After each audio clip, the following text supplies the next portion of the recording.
आपको याद होगा कि हमने पहले बताया था कि पाकिस्तान ने शांति की उम्मीद में अमेरिका और ईरान के बीच वार्ता की मेज़बानी की थी, लेकिन वह असफल रही।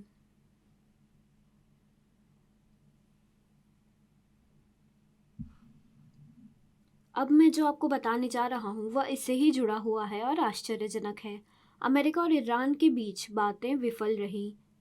रशिया ने एक समाधान के साथ हस्तक्षेप किया।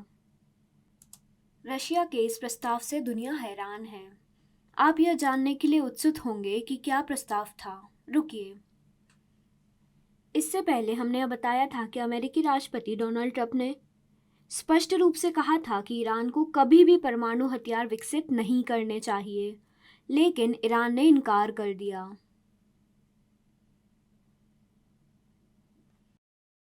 आप आईएसएच न्यूज़ का वीडियो देख सकते हैं क्योंकि यह इस अपडेट से संबंधित है, अन्यथा आपको ये समझने में दिक्कत हो सकती है।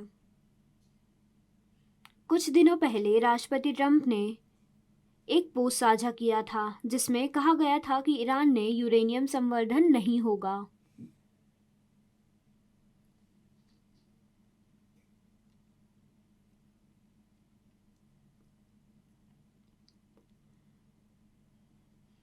उन्होंने कहा कि अमेरिका ईरान के साथ मिलकर ज़मीन के नीचे गहराई में दबी हुई सभी परमाणु धूल को खोद कर निकालने का काम करेगा।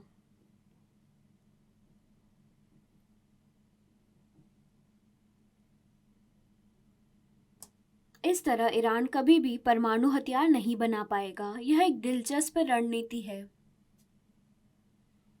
यूरेनियम एक अत्यधिक रेडियोएक्टिव धातु है जिसका उपयोग मुख्य रूप से परमाणु हथियार बनाने में किया जाता है।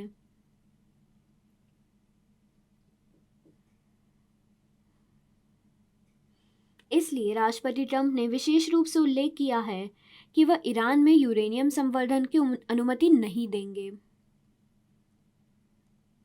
इंटरनेशनल एटॉमिक एनर्जी एजेंसी द्वारा साझा की गई एक रिपोर्ट के अनुसार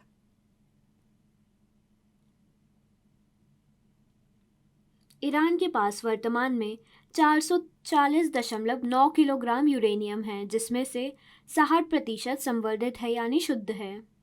परमाणु हथियार बनाने के लिए 90% स्तर की आवश्यकता होती है। ईरान का स्तर 60% है, तो वो पहले इसके करीब पहुंच चुका है। अमेरिका और इजराइल नहीं चाहते कि ईरान यूरेनियम संवर्धन बंद करे क्योंकि उन्हें डर है कि इससे दुनिया तबाह हो सकती है।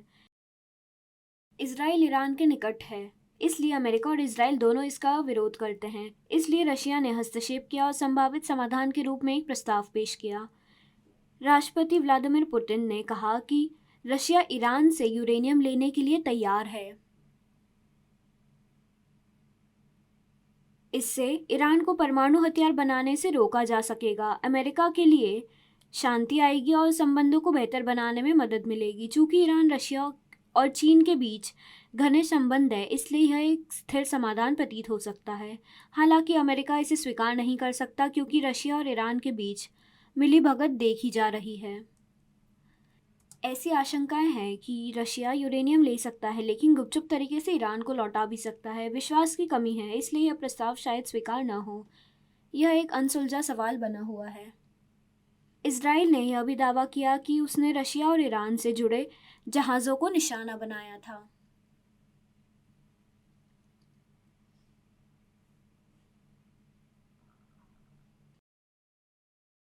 वे रशिया से ईरान को हथियार पहुंचा रहे थे, जिससे उनके घने समन्वय के बारे में चिंताएं और बढ़ गई। अगर रशिया यूरेनियम ले भी लेता है तो इस बात का डर है कि वह गुपचुप तरीके से ईरान को लौटा सकता है। भले ही राष्ट्रपति ट्रंप रशिया द्वारा ईरान के यूरेनियम लेने का सहमत हो जाएं, पर इससे कई अमेरिकी नागरिकों में और भी आक्रोश पैदा हो सकता है और उनकी प्रतिष्ठा को नुकसान पहुंच सकता है। यह समाधान अच्छे से काम नहीं कर रहा है, ऐसा प्रतीत होता है। और अगर ईरान शांति बहाल करने के लिए अपना सारा यूरेनियम रशिया को दे देता है तो उसे अपनी सुरक्षा खोने का खतरा है। उसे यह डर हो सकता है कि अमेरिका इसका फ़ायदा उठाकर हमला कर सकता है क्योंकि ईरान के पास यूरेनियम नहीं बचेगा। इसलिए ईरान भी इनकार कर सकता है। यह वास्तव में एक ऐसी पहेली है जिसका कोई स्पष्ट समाधान नहीं है। अमेरिका को रशिया पर भरोसा नहीं है और कई अमेरिकी नागरिक भी ऐसा ही महसूस करते हैं। ईरान को डर है कि यूरेनियम छोड़ने से वह अमेरिका और इजराइल के हमलों के प्रति असुरक्षित हो सकता है, जिससे एक राष्ट्र के रूप में उसका विनाश हो सकता है। सभी पक्षों को इनकार करने की संभावना को देखते हुए कोई समझौता नहीं हो सकता, इसलिए यह जानकारी साझा कर रहे हैं। देखते हैं क्या होता है। अपडेट के लिए जुड़े रहें।